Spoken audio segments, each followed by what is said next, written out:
Ассалаумағалейкум қазақ елі. Құдай бұйырса міне көктемде келді. Жер еріп жатыр. Дала жақсы болып тұр. Ал қазақ елі.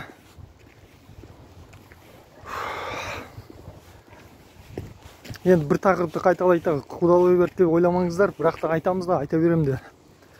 Мына біз енді еліміз мұсылман ел, жалпы шариғат мемлекет болмағаннан кейін қазір неше түрлі азғындықтар мен сұмдықтар болып жатыр ғой. Сондықтан соның алдын алу шараларын ойластыруымыз керек. Біз шама келгенше, енді біз қазір енді билікте отырған жоқпыз, оның бәрін өзгертетіндей шамамыз келгенше қолдан келетін нәрселерді істейік, яғни дұғада болуымыз керекпіз. Соңғы кезде бір жақсы демеймін, астағфиралла, Алла сақтасын, жақсы нәрсе емес қой ол деген. Бір жаңалықтағы да көрдім, естідім.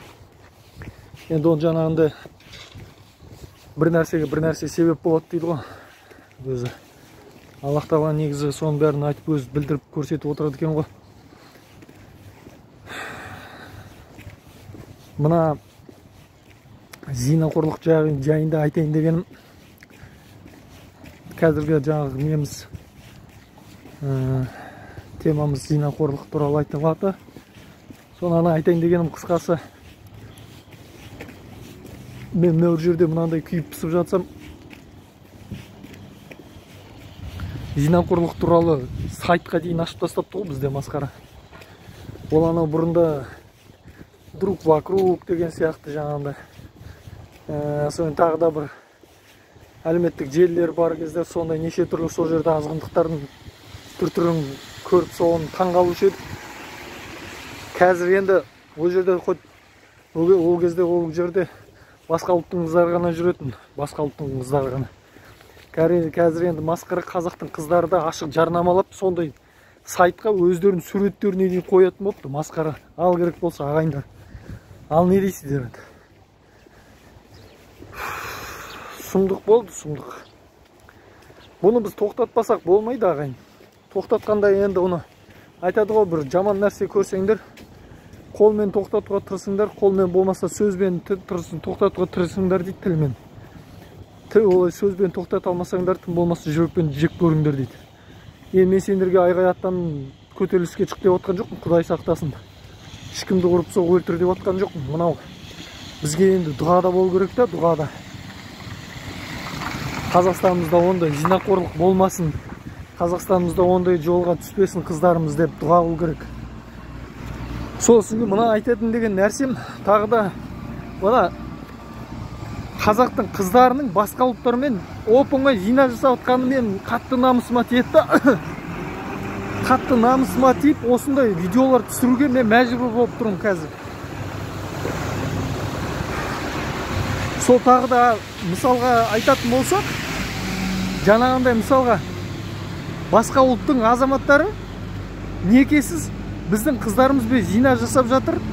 Жасатқызбауымыз керек біз. Енді мен сіздерге айтайын деген нәрсем, мынау зинақорлық жасаймыз деп отқан өзге ұлттар болатын болса, жасап жүрген өзге ұлттар болса, енді мен уже шараларға көшеміз деп шақырамын. Қандай шара дегенде, ол мына олардың енді бөтен ұлттардың қазақтың қыздарына аспаптар тұрмасын деп дұға қылыңдар деймін. Ал ендеше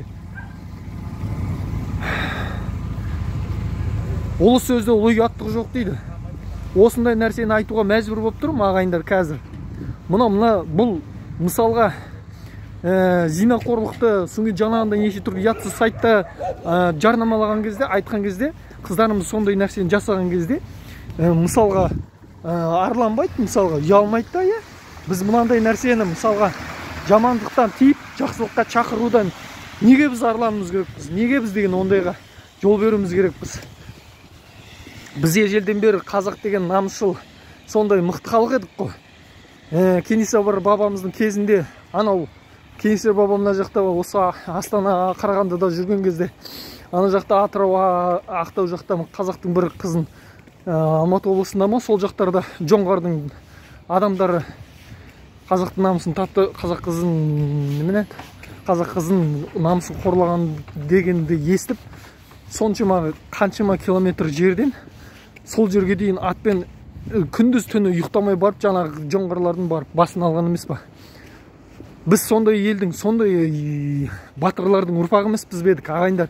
Енді осы сөзімді ұмытпаңыздар, енді дұғада болыңыздар. Мынау басқа ұлт өкілдері қазақтың қыздарын мен зина жасаушы болмасын, зина жасайтындар ондай өзге ұлттарда жаңағындай аспаптарын тұрғызбасын деп дұға қылуымыз керекпіз. Үйтіп жаңағындай біздің қазақтың қыздарымен зина жасаушы болмасын.